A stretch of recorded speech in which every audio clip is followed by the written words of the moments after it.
Previously on the Vocal Minority. Are you part of the silent majority? Or are you part of the vocal minority? Let's go. Attention, please. If America can be saved, and I don't know if it's too late, but it'll be to a radio show. Like this new kind. This shit here feels like the whole entire world collapse. The revolution will not be televised, will not be televised, will not be televised, will not be televised. The revolution will be no rerun, brothers. It's the vocal minority. The revolution will be live. Welcome to another episode of the Vocal Minority Report. It's your boy MC. As always, you could have downloaded any podcast in the world, but you're here with us. We appreciate that. Have a great show for you today. Our guest is a television writer and producer on shows including FX's Justified, NBC's The Player, and SNOWFALL on FX. He's been called a screenwriter to watch, and he's also the author of the graphic novel Ghost Cop. Ladies and gentlemen, please welcome Hollywood's biggest P1, the great VJ Boy, to the show. Thank you very much. Thank you so much for having me on. Hey, no problem, man. I appreciate it. I start the conversation off with a regonk to you. I know you'll... Regonk to you as well. So I'm going to have to keep, well, let's see. It's a pleasure to have you on, like I told you, but I'm going to have to keep from talking in straight ticket stick the whole episode because you'll be like the only guest that I've had that will get it. So it's really fun to have you on. That's great. It's very cool to talk to another P1. You know, it's funny, as a little side note, it's amazing how quickly people acclimate and get on board with that station, too. A guy I knew that I went to church with out here in L.A., I just hadn't talked to him in a couple of years because I had moved and was going to a different church, and I emailed him and was like, hey, man, how's it going? And he's like, oh, well, I actually moved to Dallas because, you know, my wife is doing a residency here. And then he started, like, talking about the ticket. And I was like, and he'd only been there less than a year. And it was like, oh, wow, you, like, really jumped on it right away. And he loves it already. So, yeah, I mean, it's such a unique thing. So, anyway. Yeah, it's weird. It's like this cool fraternity, right? Because the ticket, it does resonate with a lot of people. So, yeah, so when I can talk to somebody like you, because that's how I would know who you were because of the show, because I pay attention to the credits. So, you know, I would have seen your name, you know, because I did watch Justified because I was a big fan of, why does his name escape me? Shane from... Walton. There we go. Right. Okay. Yeah, I couldn't. So, you know, big fan of his. So obviously when I found out he was in Justified and trusted FX.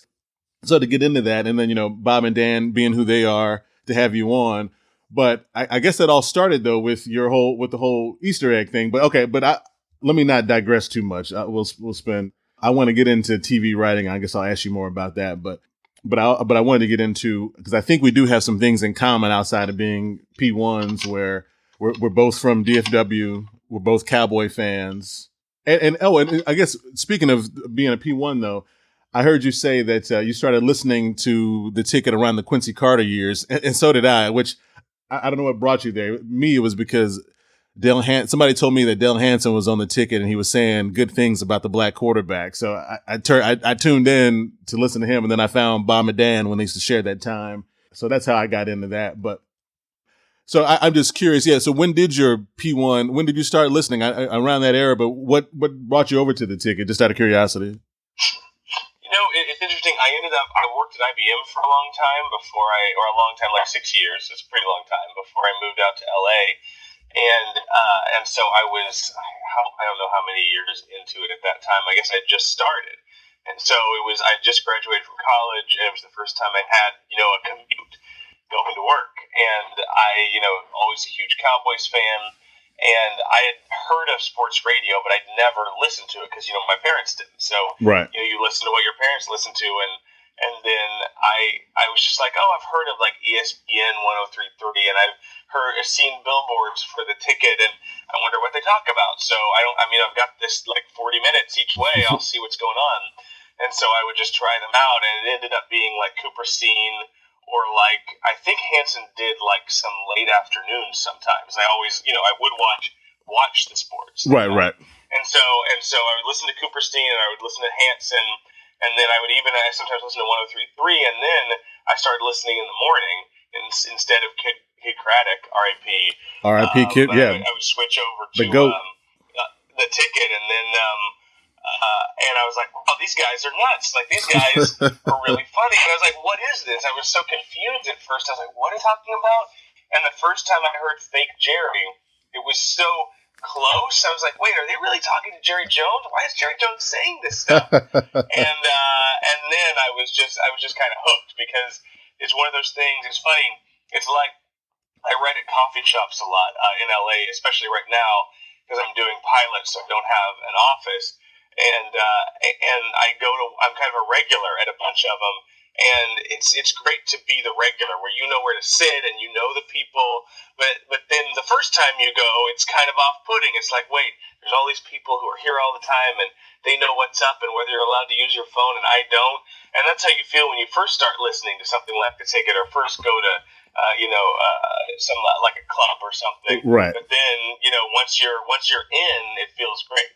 And it was great to just hear people talking in like a normal way, like normal guys talking about these things that I'd been thinking about, like, oh no, Quincy and Hutch and all this stuff. Right. Talking about the hard knock season and all those kind of things. So it was a great discovery, and I still one of the best things the Unticket ever did is do the OMG, so I could just listen to all the Gordo sections of the Musers from out here in LA each day without having to get up super early. You know what? Yeah, shout out to the Unticket, because those dudes, I was able to catch up come 7 o'clock. And it's like, okay, well, what do I do now? Because I work from home and had a lot of free time, had the headphones on, whatever. Because of the Unticket, they're such a resource. They get a decent amount of pub, but yeah, those guys are a hell of a resource for sure. Because you can just get the highlights, no commercials. I mean, it's good. Exactly, yeah. All right, so one other thing we have in common. So since I'm trying to make myself like you here. So is that we're both fans of Black Mirror, right? Oh yes, Okay. yes, and I'm only 2 episodes into this 3rd season so far, just because I've been really busy, and then it's been Halloween time, so my kids have like a different function every night. It seems like. But I'm liking 3rd season so far, and of course the first 2 seasons I love, and the John Hamm episode, etc. Right? Yeah. No, that Christmas episode. I mean, the first episode of Black Mirror. I mean, with the pig. I mean, that just goes without saying. I don't even know how you. I don't know how you come up with that, number one, and then to. Well, I mean, I guess with a mind like yours, I mean, maybe you could craft something like that, but maybe on my darkest moments, the thing about that first episode is I kind of wish that was episode 3 or something like that, because I think that one, that is more graphic than maybe any of the other episodes, just because you're right. That certain subject is something that some people just have an automatic gag reflex about. A lot of people do. Right. And so I think that a lot of people, if they start at the beginning, it turns them off, and they think, oh, that's what this show is. It's just going to try and shock me every episode, which is true to an extent, but it's more than that. Like most of the episodes don't hurt your stomach like that one does. Yeah, so I wish that was 3 and maybe episode 2 was 1. But I always tell people, if I feel like they're going to be a little squeamish, either promise me you're going to watch the first 2 or start with the second one and come back to the first one. Yeah, no, that's good advice. I hadn't thought about that maybe placing it differently in the season, because it definitely does set an odd precedent for what to expect, going forward, because, if you don't know what those episodes would be. But so in season 3, like I haven't watched episode 1 yet, but I've watched 2 and 3. So I missed episode. Well, I didn't miss it. I mean, I guess it's there for the taking, but somebody told me that it was just okay, and I don't know why I listened to their recommendation, and for some reason 2 just. Well, you're going to end up watching it eventually anyway, right? You'll get to it. Right? Yeah. I'm definitely gonna get to it, and I was looking at. I think it was somebody was talking about. Yeah, they need. Maybe it was you. You were tweeting that you were working on it, like it was maybe a chore to get through. But the episode 2 though with Cooper, how crazy was that? That was the video game one, right? Right. Yeah, with the thing in the back of the neck. Is that's yes.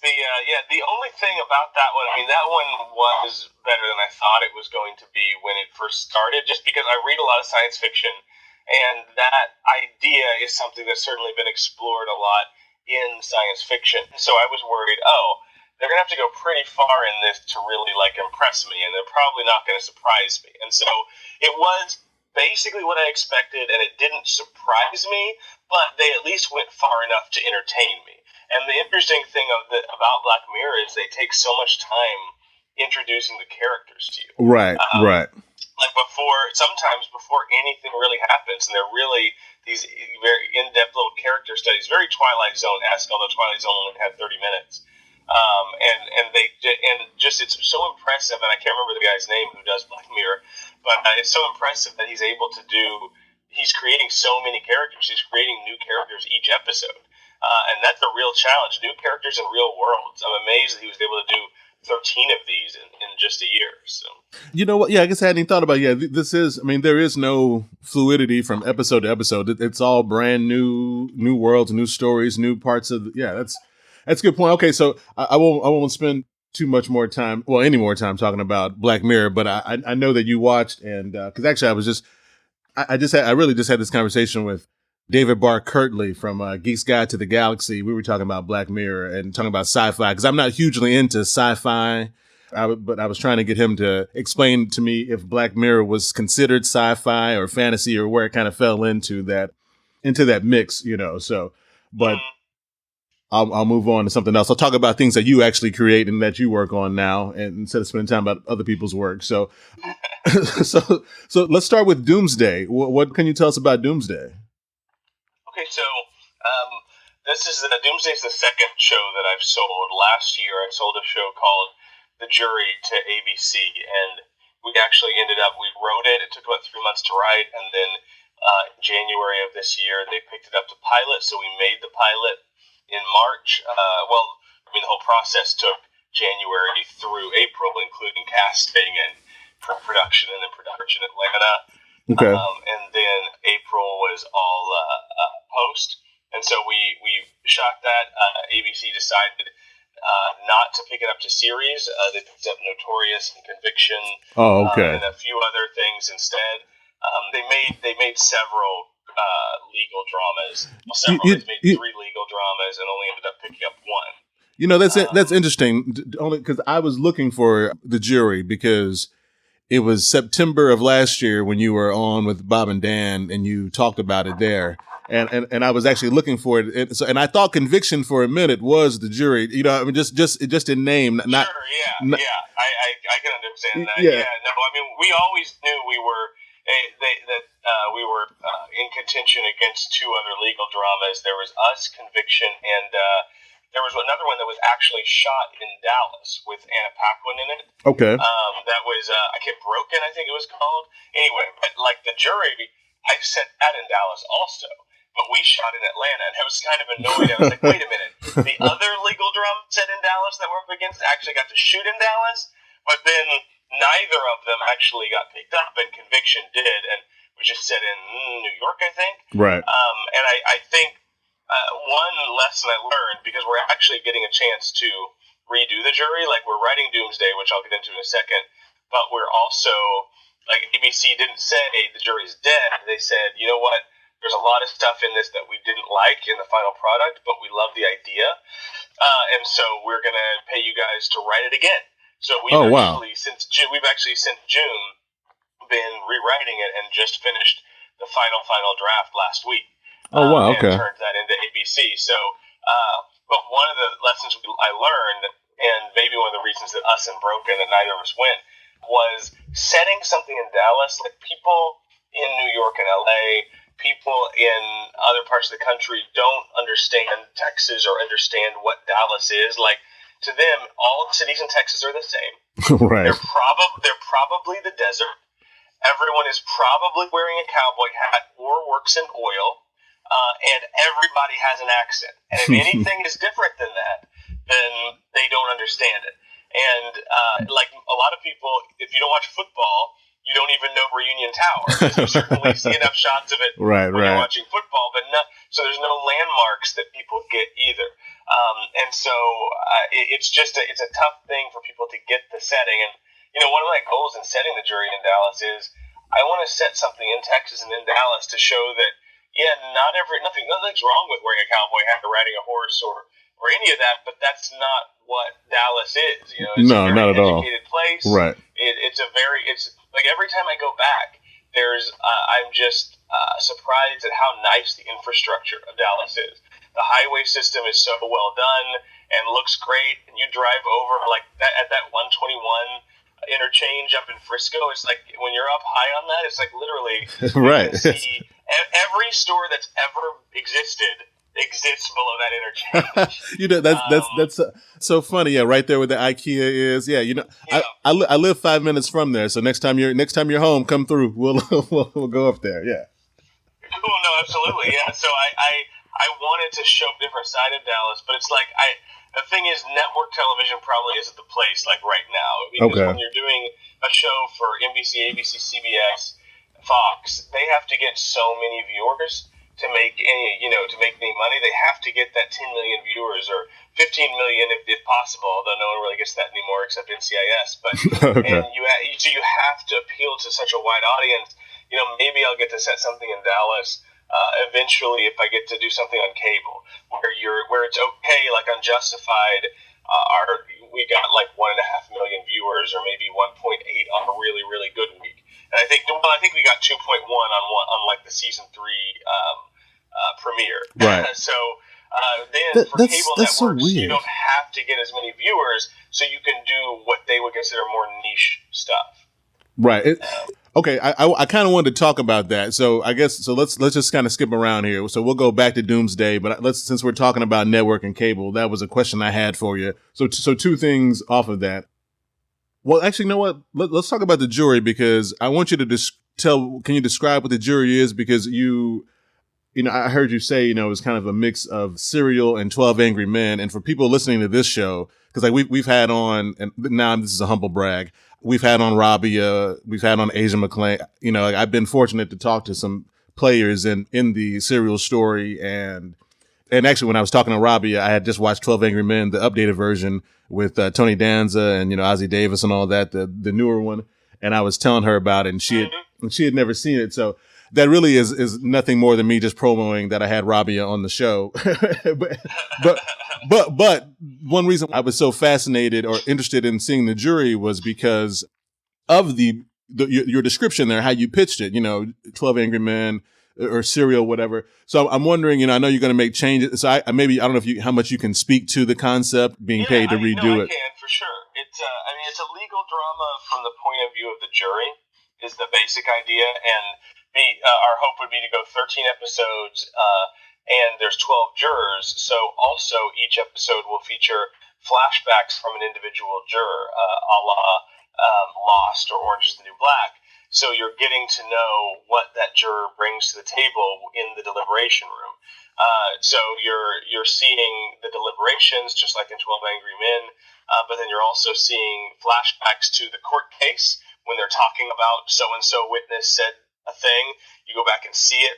Then you'd also see flashbacks to what that witness on the stand is testifying about. So that witness on the stand is saying, I heard the defendant threaten to kill the victim, and then you'd flash back to see that. And you'd also, the real conceit is flashing back to the jurors' lives. So with the conceit being, and the theme being, you're not as objective as you think you are. You know, is what we want the viewer to get out of it. Like, Okay. They're like a juror. You might, when we're talking about eyewitness testimony, you might see a flashback to something that happened in the juror's life where he was absolutely sure he saw something, but it turned out he was wrong. And so you might have a different view of eyewitness testimony than someone who has never had that experience. And so that's the idea of the show, and that's still what it is. We just changed the characters some and tried to make it a little slicker, a little glossier. Okay. Again, a lot of the problems with that original one, it felt more like a cable show. We had tried really hard to make the deliberation room feel real, and that's not what they want on broadcast television. They want it, they want something that people can turn on and it looks inviting.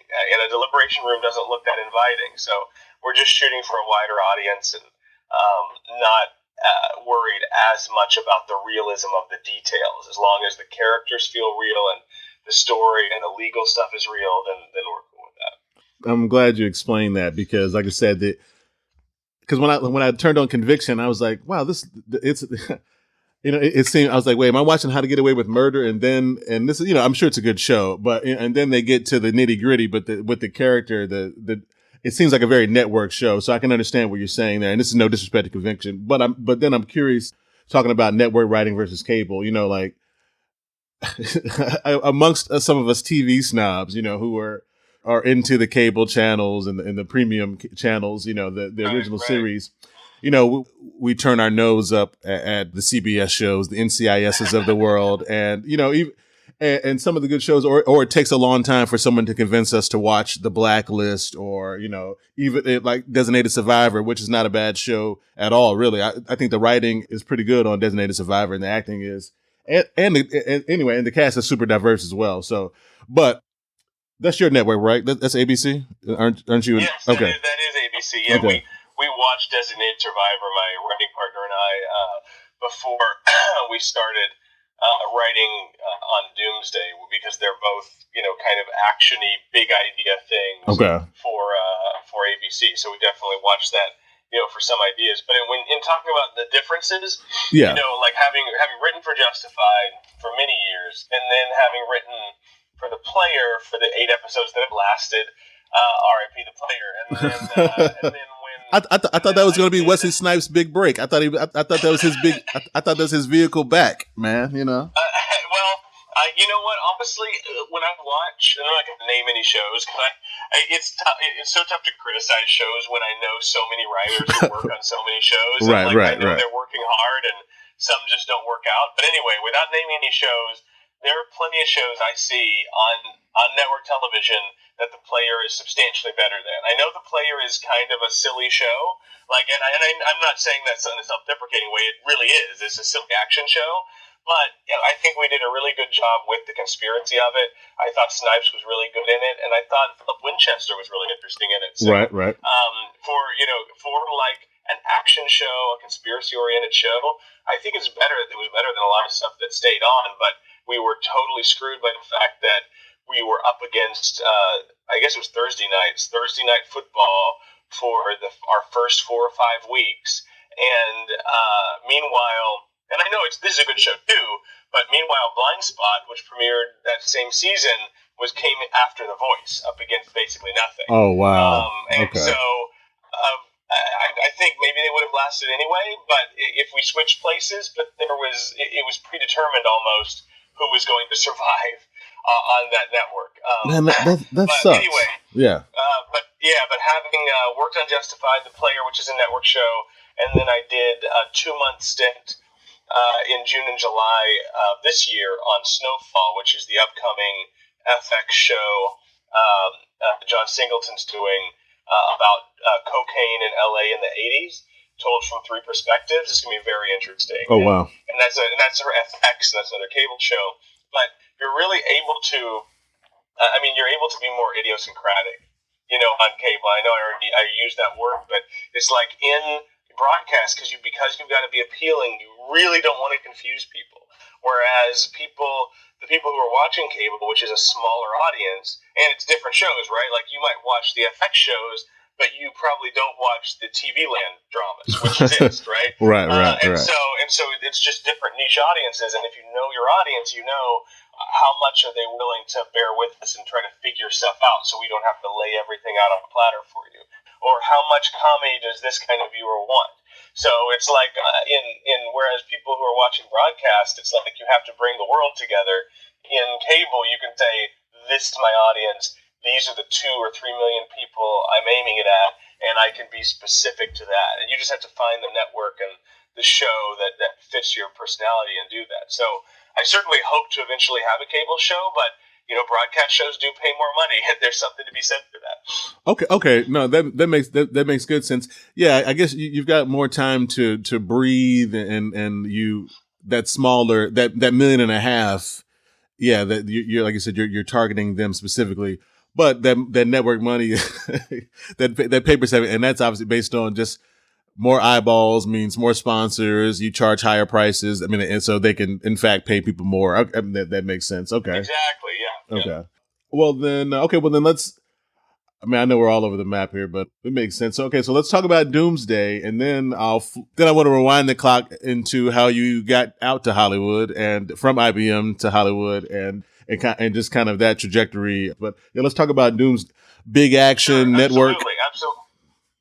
Absolutely. So, as I mentioned, we had done Jury last year for ABC, and they treated us really well. Didn't end up picking it up, but they were always gave good notes, good people, and so Mark Bianculli and I, who I wrote the Jury with, I don't write everything with him. Like Justified, I was on my own. Snowfall, I was on my own. The Player, etc. But we've done both pilots together. He's a feature guy. He wrote the movie The Good Neighbor, which just came out with James Caan. It's on Amazon Prime and video on demand and stuff. But, okay. So we did the Jury together, and the Jury was an idea I had come up with, and then he had this idea based on the real life post 9/11 think tanks that they had, where the government back after 9/11, this was 2002 or so, Homeland Security brought in these think tanks, these multidisciplinary think tanks of like architects, artists, writers. That's how we know about it, of course, like Spike Lee and James Cameron, and just the groups of people, and had them sit in a room for a day and said, what are some things we're not thinking of? Because we don't want 9/11 to happen again. You people who aren't government people, oh, wow, okay, or law enforcement people, what are some crazy ideas that we're not thinking of that we should be trying to prevent? And so those were, very short things. Who knows what came of them, because that's all classified stuff, obviously. But in our show and in Mark's idea, this would be a more intensive think tank. This is like the same kind of thing where multidisciplinary people came together, but they spent 3 months in this room and came up with very detailed plans, like doomsday scenarios that the government should try to prevent, but then they got shut down before they were completely able to come up with all the countermeasures. And now, several years later, someone has stolen that list of, or that file with 100 doomsday scenarios in it, like a how-to, it's like a how-to doomsday list. And so now the team has to be brought back together to try to counteract these doomsday scenarios that are coming real. Wow. Okay, that sounds dope. I like that. Okay.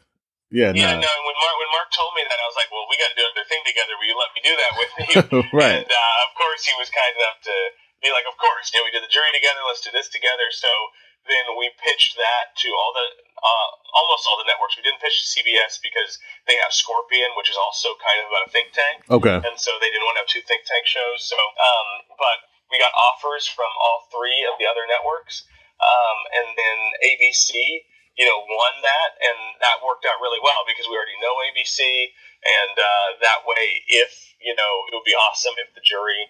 We get to make the Jury again as well, but ABC can work that out so we can do both. So awesome. Okay. That's a perfect partner for us, and we are writing it right now. We got the outline approved last week, and so that is what I will be working until midnight every night this week doing. And very thankful to be doing it too. So that is Doomsday, and that's what we're up to right now.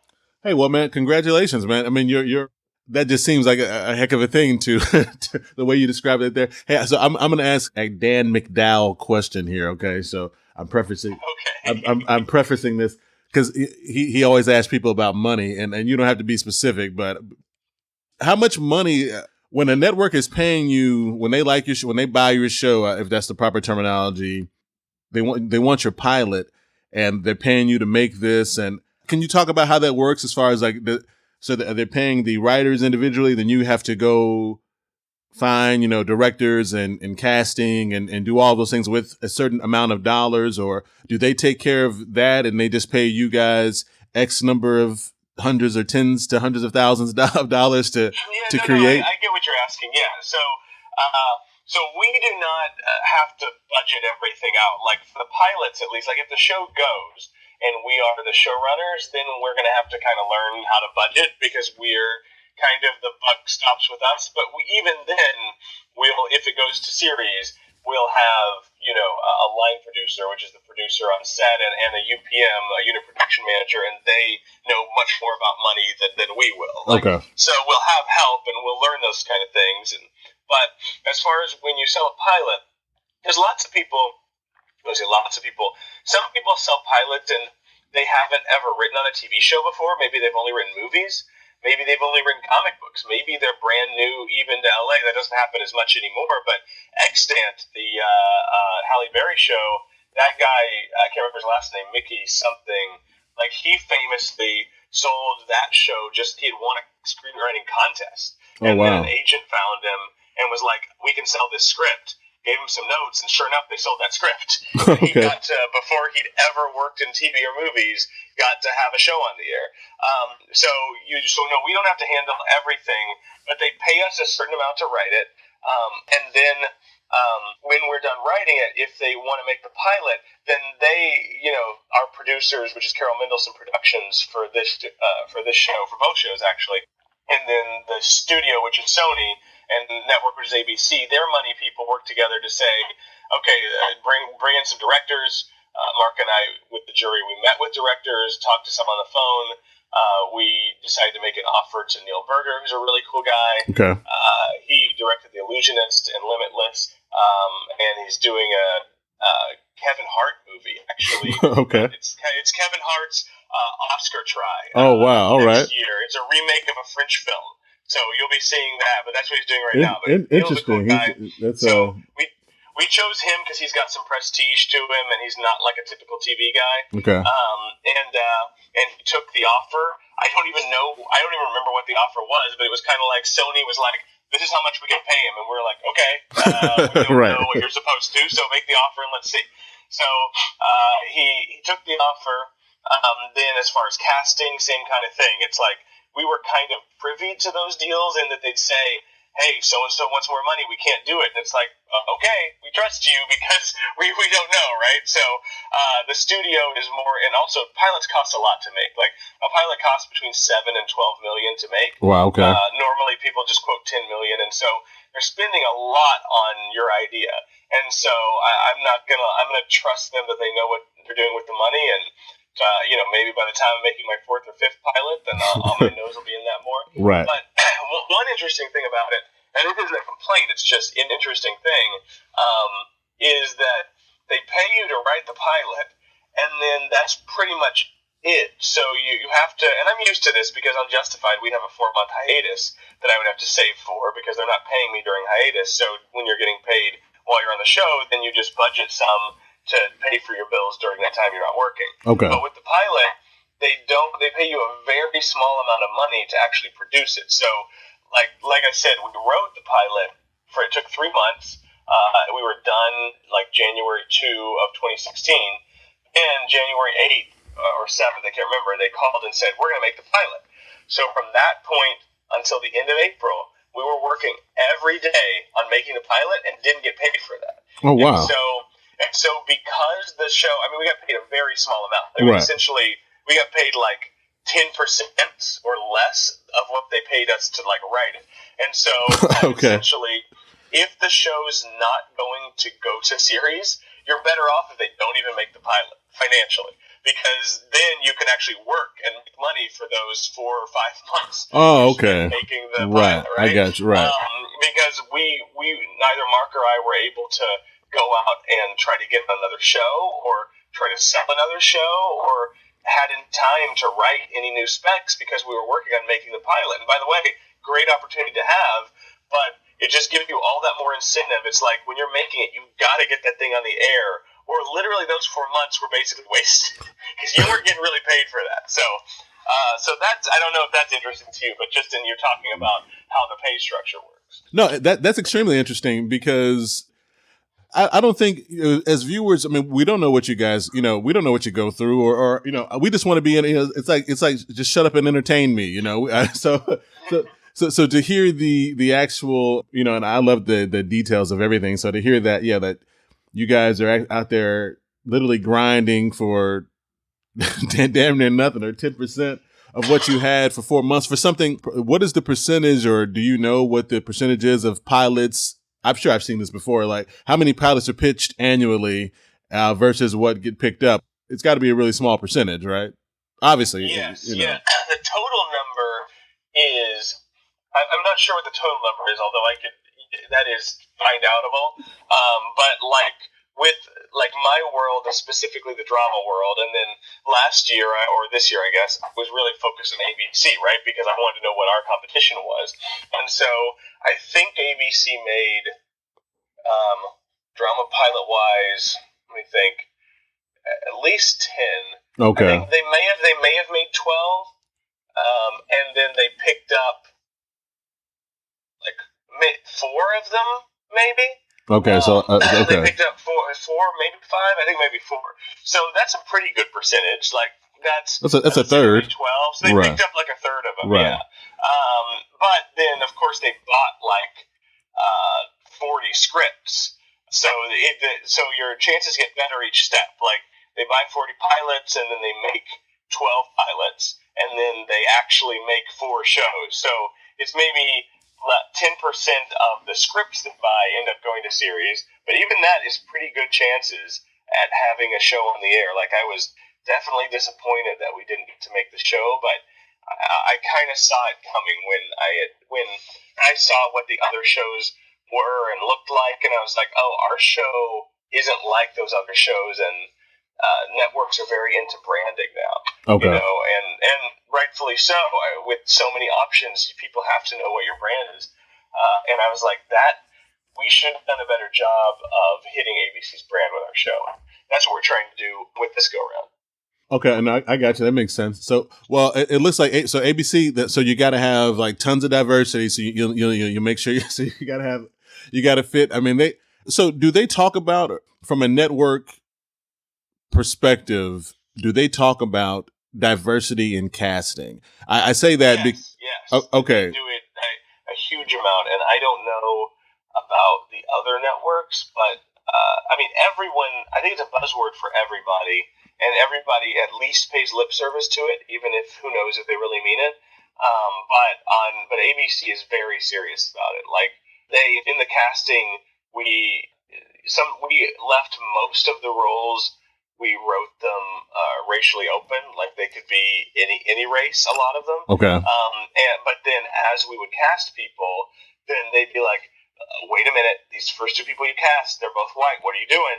Right? And so, okay. And like they're very serious about it. And also our producers at Carol Mendelsohn Productions it's very important to them. And also it's Carol, of course, is a woman. It's very important to her to have a lot of women in roles, etc. Like especially in like background roles and not just the main roles. Okay. That's a big thing in diversity that you may have read about on TV. And Gina Davis has talked about this a lot with the work she's done with Google, is that that shows have done a lot better with their leads and their speaking parts being racially diverse and having a lot of female characters, but then in the background, like the people who are in the room at the police station or the judge or you who may not be saying anything, or just that if you go through, and Google went through, and I guess Google just does this kind of stuff, and counted like the male to female ratio and racial ratio, and that was where people were really messing up. It would be like 70% men in every room and like 90% white in every room, and that's an interesting thing because that's not us like running the show. That's not casting. Like those. You kind of take that for granted. The background people are picked by the assistant directors, and they call central casting or whatever. It's like, hey, we need some lawyer types to sit in this room. Okay. And so it's one of those things that have been overlooked, and that now we know, not to do that. Like actually on The Player, because John Rogers, diversity is very important to him. He did the show Leverage, and then he created The Player as well, and he does The Librarians. As well, and he wrote the first Transformers movie. Oh shit! Okay. But he's a genius. He's like a really smart guy with a degree in physics. he was like a stand-up comedian who wrote for Cosby, and now he does dramas. So he like does everything. Okay, so when we were doing casting on the player for episodes, because even though I only wrote the one, I produced at least two of the others. So I was the one who was like in charge of the production of those episodes. And when we would get casting, like every role, it was like a dictate from John. Every minor role, the roles where they'd have like two lines or something, there was like not a white person to be seen. It was like, oh, party girl in a scene. Oh, it's all like Asian and black girls. Okay. The judge, all minorities, right? And it was, which was really cool and odd, especially coming from, and there's a reason we didn't do it in Justified, because it's set in the backwoods of Kentucky. But right. Like on Justified, every actor we looked at was white pretty much, unless we were doing something in the city. Right, of course. Okay. But anyway, long answer to your question of yes, I believe ABC really does care about diversity, and I think a lot of the networks do. Yeah, no, that's good to know, because I mean, we, especially this, 2016 and everything. Well, everything that's happened, we spent a lot of time, especially at the beginning of the year, around award season, talking about diversity and casting, and there was Project Greenlight and Effie Brown and Matt Damon. There's been things. Yeah, I forgot about that. Well, right. So there's been all that's died down now, but so we spent a lot of time talking about those things and diversity. And so it's good to hear from you as a person of color, because I'm fascinated with brown people who write in TV, because honestly, it's going to sound, I guess, really naive. I didn't really think that I never really thought about how many black people work in television writing or directing, or, now doing this show, I know way more about it. But, you all can only do so much from, writing from your point of view or perspective, or trying to interject, and then, if you're writing on Justified, like you said, I mean, you're a writer. You're not necessarily worried about diversity. You're right. You're making good work to entertain people. I don't think you're just saying that as lip service when you're describing that. I watch ABC now, some of these dramas, and it's quite evident that, like, wow, all of these peripheral characters. Oh, look, or the woman in the FBI, she's an Asian woman. Like that's that's amazing to me. Like I'm saying, like I mean, Shonda's done. So it's been so helpful that she's been right. Shonda Rhimes has been so successful and had so many shows, and just in the writing world, like she's given so many writers a shot that probably wouldn't have gotten a shot otherwise.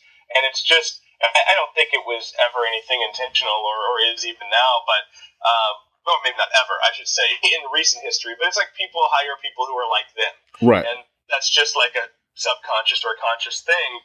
And it's like, this person, they didn't grow up like me, they don't quite look like me, we didn't, is this person, can I sit in a room and work with this person for 10 hours a day?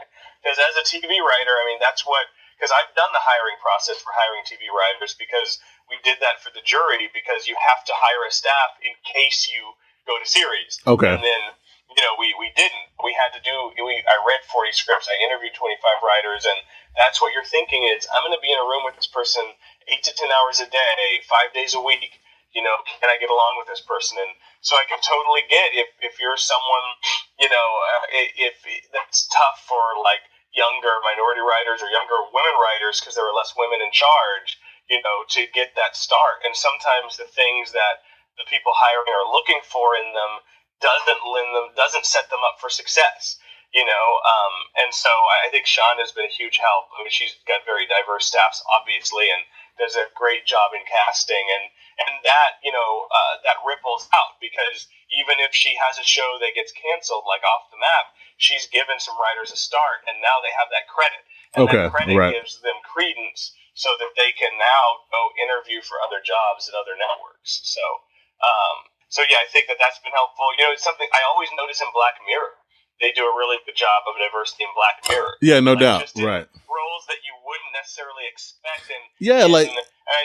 Less stereotypical roles. It's not just like in American shows, and not trying to insult anybody, but the head Secret Service agent, always black.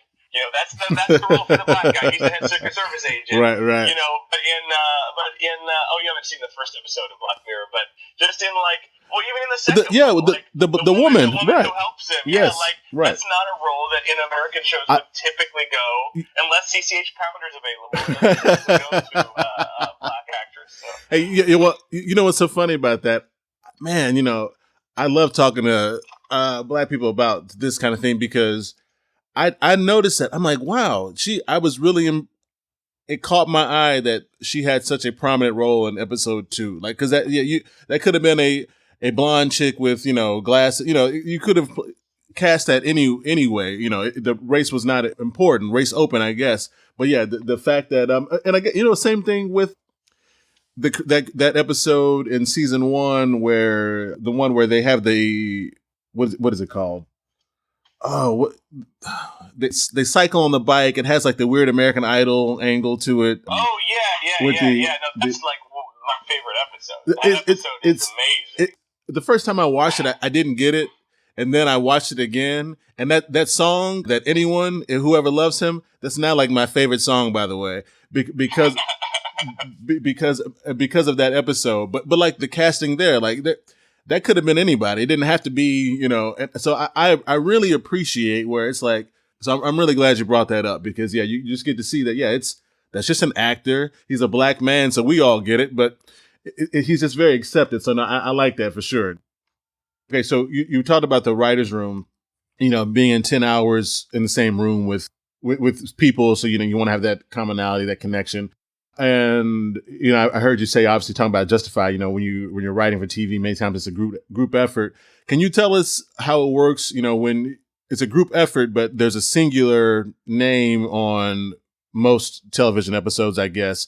And I don't know how much it varies from episode to episode or excuse me, from show to show, but is it usually a group effort? And are you guys always in the same room? Because like I heard one of the writers on the Blacklist is a brother, can't think of his name, but he was, I think he was saying that they write like in far off places. I feel like they write in separate areas, and I could be misquoting him. Luckily, I can't think of his name, but. Well, okay. Well, so that varies a lot from show to show. Some of the things you're saying do, but I'll give like a quick, like a primer on it. Okay. But the typical TV show, the way Justified worked, the way Snowfall worked, the way The Player worked, we're all in the same room. We make up what's going to happen in each episode, and then our boss is the showrunner, or showrunners of their team say, okay, VJ, we've decided what's going to happen in episode 3. You go write it. And so then I'm gone for a week or a week and a half or whatever writing it. I bring it back in, and the other writers and my bosses give me notes. I rewrite it, and then maybe my bosses take the script and they rewrite a couple of scenes because they have specific ideas, and then I take it and we go and produce it. That's like a typical show. Now, many times, especially with younger writers or newer writers, if it's your first script, then a lot of it gets rewritten by your bosses. Okay. And that's just the way it works, and people understand that. So your name might be on it. My first script was on Justified season 3 was Guy Walks Into a Bar, and my name was the only name on it.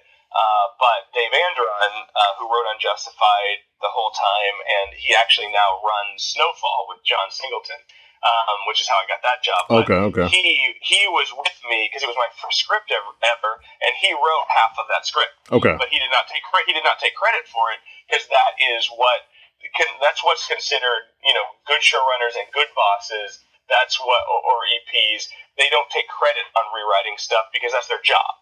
It's like, you're an EP, you're making more money, you don't have to take credit on like a staff writer script, like a newbie script. I got you. And okay. You let them have that credit, and then because that's your job is to help rewrite. Some showrunners disagree with that, and if they write anything in an episode, they put their name on it because they're like, well, I'm the author, I wrote on it, and that's their right.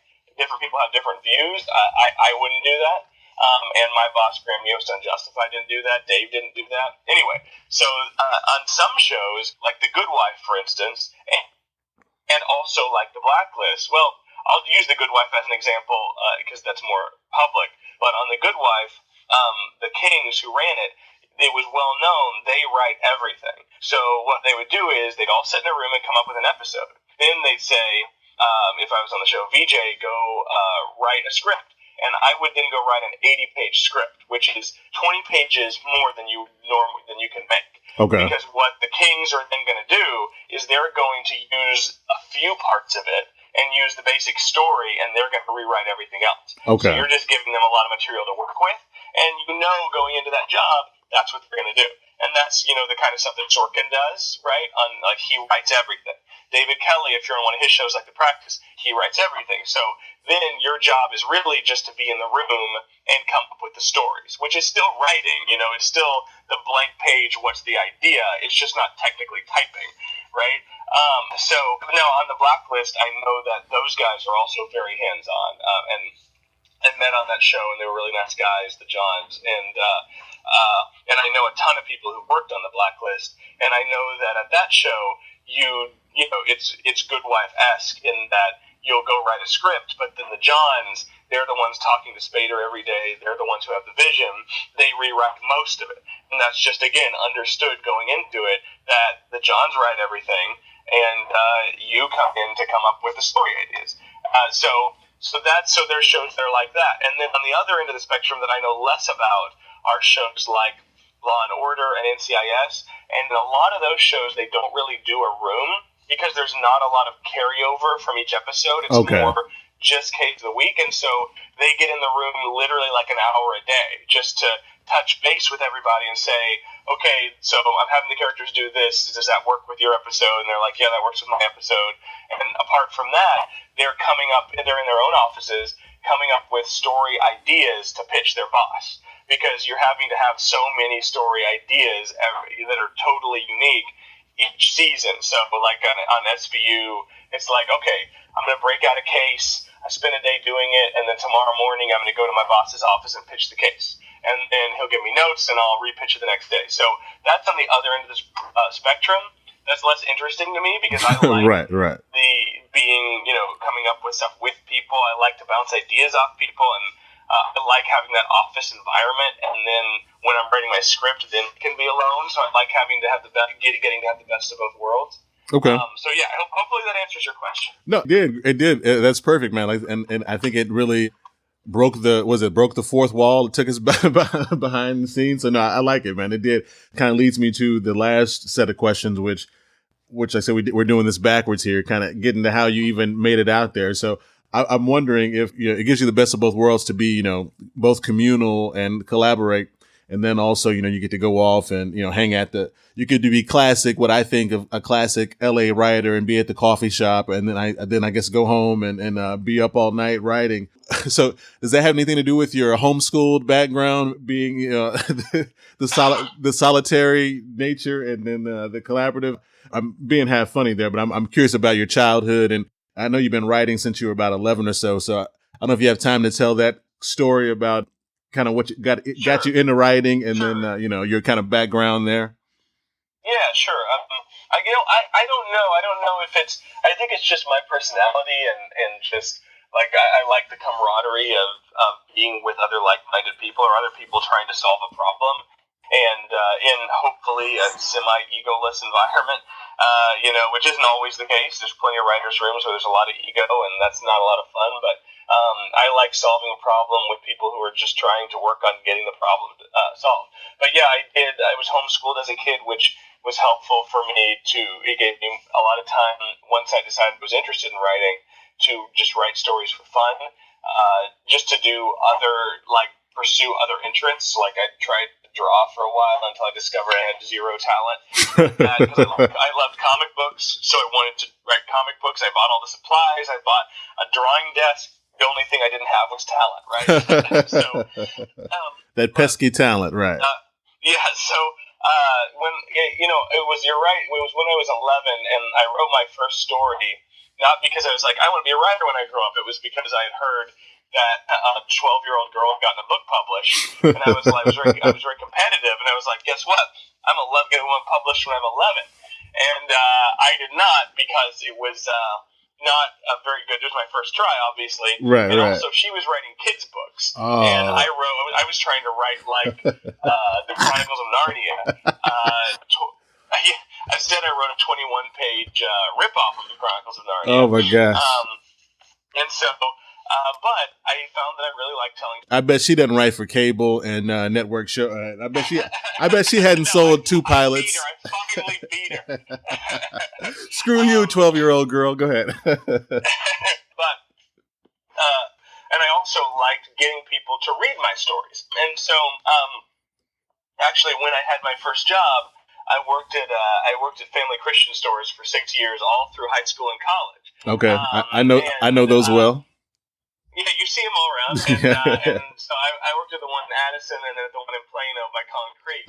I was going to ask you if you worked at the one off of 75 across from Chick-fil-A. I was going to ask you about it. Yes, that's right. I worked there for most of my tenure. You know what? I probably bought a bookmark or a pen for a girlfriend from you, maybe back in. I know, and I probably asked you if you had a Family Perks card or if you would like one.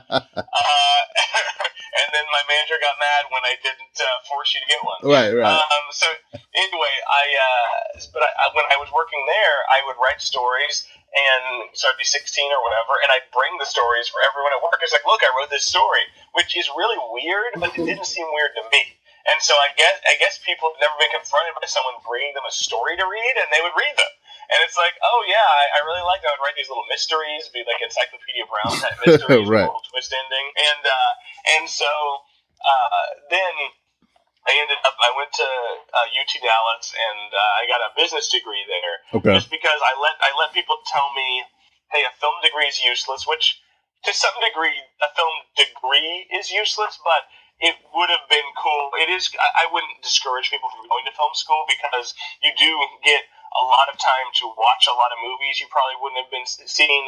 You would get exposed to a lot of types of filmmaking and terminology and how things are done hands-on, so you know how that works. So it would have. So anyway, I would never discourage anyone from doing that, but it's not like you come out of film school and you're like getting offers. That's just something you're doing for your own education, and then you got to go get a job.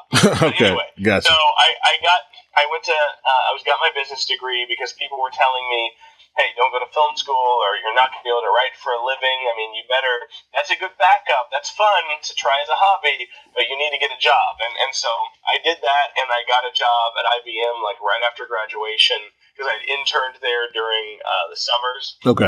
So they kind of just automatically offered a job, and it was pretty automatic because I do not interview well, and I kind of did not do great in my IBM interview, just especially looking back on it. And the reason is because I wasn't that into it. Right. I mean, it was in sales, and I have trouble like lying, which is funny for a storyteller. No doubt. So I was just really honest. They're like, well, what do you really feel passionate about selling? It's like, I'm really competitive. That's all I can really say. Right. Because that was the fuel I used in my first few years there at IBM was, well, I am competitive, I'll compete, but my heart wasn't in it. I couldn't bear to work past the dinner bell or whatever you want to call it. Like when it was like 5:30, I was out of there.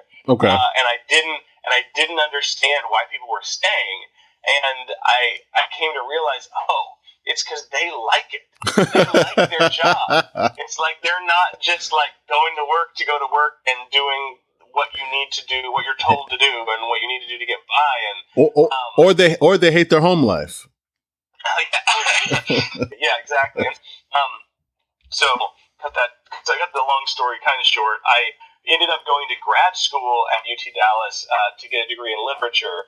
And I was simultaneously getting my teaching certificate to teach high school, and with the goal being, well, if I'm teaching, I can be teaching writing and literature, which are things I'm interested in, and then also I'll have the summers off to write.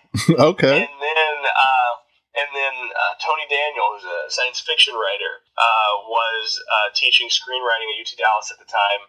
He now is an editor at Bain Books and still writes great science fiction novels, really good guy. And he was teaching screenwriting, so I was taking a screenwriting class there. And I had written screenplays before, just in for fun. Like, I wrote a screenplay when I was 16. I wrote a bunch of short films that I shot with my friends. But again, all of this I saw more as a hobby, and like, I sure hope I'm discovered, Right. But I wasn't trying to go out and get it. And Tony said, you're a good writer. If you're getting this degree so you have more time to write, why don't you just move to LA and write? He's like, if you want, and he was friends with Mike Taylor, who was a Deep Space Nine writer, and now writes on the show Turn on AMC.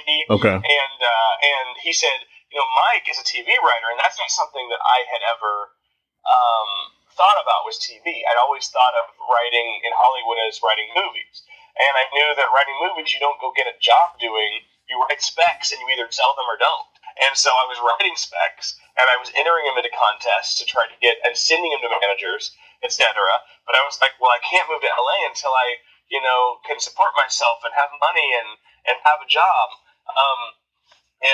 Tony was like, well, in TV, there's a career path. You can go get a job as an assistant, and then you get to know people. They read your stuff, and you can get promoted to the writer's assistant, and then you can get a freelance, and then you can get staffed, and that's normally how it works. And I was like, oh, I'd never heard that before, and that gave me that, and the fact that Tony believed in my writing gave me the inspiration to just quit IBM and move to LA with no prospects and just try to get an assistant job. And I did end up getting an assistant job within a month, which is pretty good. It normally takes a while when you don't really know anybody. Right. But I cold called production companies whenever I saw that a show was going to go. And I ended up working on The Beast, the Patrick Swayze show. Okay. R.I.P. Exactly. Yes, that was the third one. Right. Good Jeez. guy, too. He was always really nice to us assistants. Okay. I always, back when I was, I always like judge people on how nice they are to the people who can't do anything for them, Right. Okay. Gotcha. And so I was the writer's PA, which is the lowest level assistant on that, and then that, as it normally does, if people like you and people liked me on that show, when that show, ended and they went to their new jobs, they would suggest me to those shows. It's like, hey, I know a really good assistant, BJ Boyd, you should bring him in to interview. And one of those shows was Justified. And I was the writer's PA on Justified the first season. And then between the first and second season, I showed Graham some of my writing, Graham Yost, who ran the show, and there happened to be an open spot for season 2, and he hired me. So I ended up getting staffed on a show within 2 years of being in LA, which is amazing. And, that is amazing. Yeah, and I owe it to a lot of people who helped me out. To Keith, who worked with me at The Beast, who gave Graham my resume, and to Graham's assistant, Amy, who read my stuff before Graham and said, yes, Graham, you should read this. And, otherwise I wouldn't be, where I am now. That's a heck of a story, man. That's a pretty amazing trajectory and says a lot about you. That's pretty good. So I know we got to run here. There was 2 other things I wanted to ask you about that were procrastination. I've seen you talk about why not to procrastinate and then always be writing. And maybe those 2 go together. But I think the story of kind of your time and how you made it to where you are now may sum up those 2 things there. Yeah, I want to just from a successful person who's out there grinding every day and who made, who had an idea. I mean, you were a writer for a long time and pushed it. I just like to hear your quick thoughts on procrastination and why you should always be writing or creating and, producing whatever it is, you're doing. Sure. Okay. So 2 things. One is the advice I always, because I've gotten the opportunity to speak to college students in a graduate program before, and sometimes assistants will be like, hey, can I buy you coffee and give me advice or whatever? And the advice I always give is be writing something. Always be writing something. If you're a writer, you need to be writing things. You need to have new samples, and you're going to get better every time too.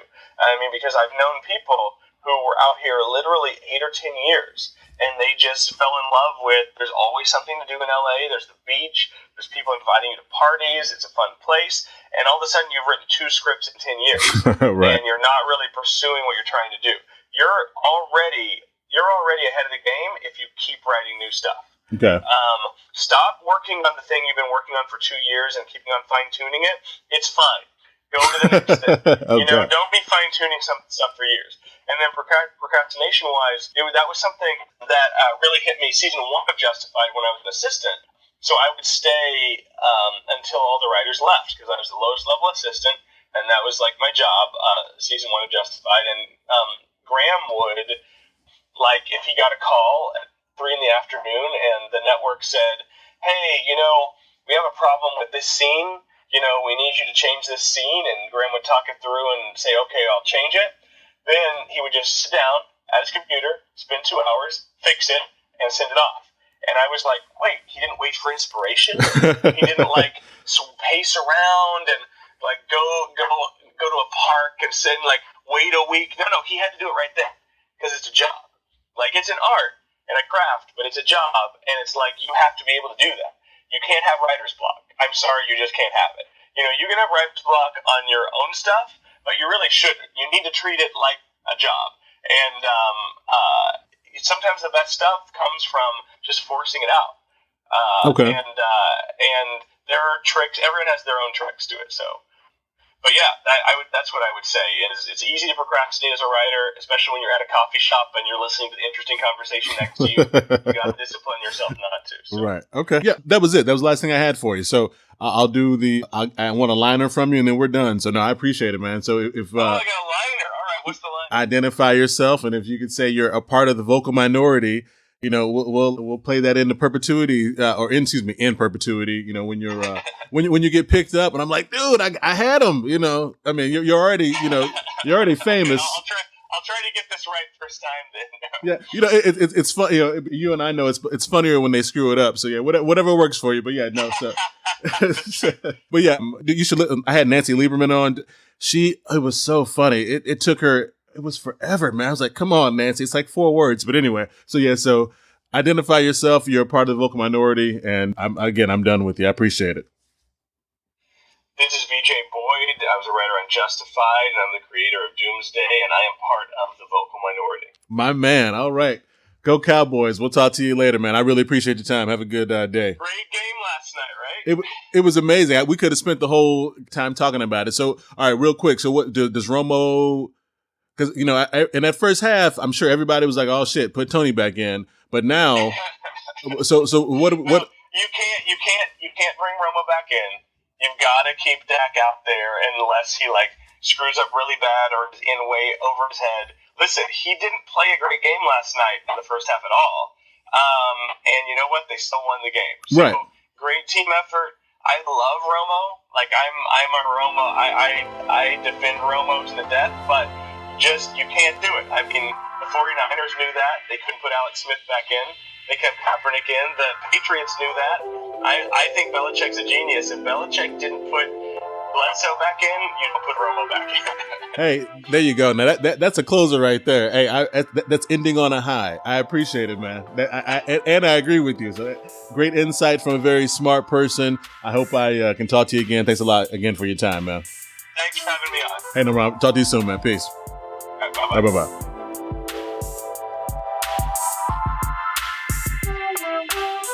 Hey, welcome back. Really great conversation we had with my man, my homeboy, VJ Boyd, television writer for many shows, ones that you've seen before and ones that hopefully are on the horizon that you'll see here in these upcoming seasons. Make sure you check him out. He's on Twitter at VJ Boyd. Look out for Snowfall on FX and be looking for Doomsday on ABC, as well as hopefully The Jury. As always, use the hashtag #TheVocalMinority to tweet about the show. Go to iTunes, leave a rating and review. We're giving away a t-shirt, so here's what you do. So once you leave your rating and review, take a screenshot of that, send it over to me, vocalreport@gmail.com, and I'll ship you out a shirt of your choice. You can go to thevocalminorityReport.com/store and check out all of our options. Feel free to buy 1, 2, or 3 for you and your family. We've got long sleeve options, got multiple men and women's extended sizes. We're here for you, and you can wear it and show your support of the vocal minority. And it's a good way to help out the show. Follow us on Twitter at Vocal Report.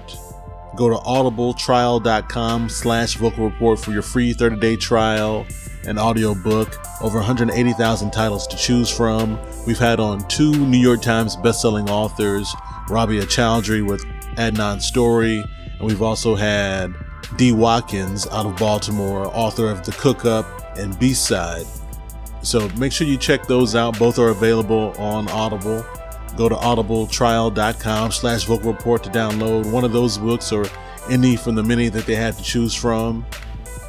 Special thanks to Lizzie for all of her help on these episodes. Shout out to QC Custom Kids, F3E Marketing for their partnerships. Make sure you support Black podcasts. We'll holler at you next episode. Peace.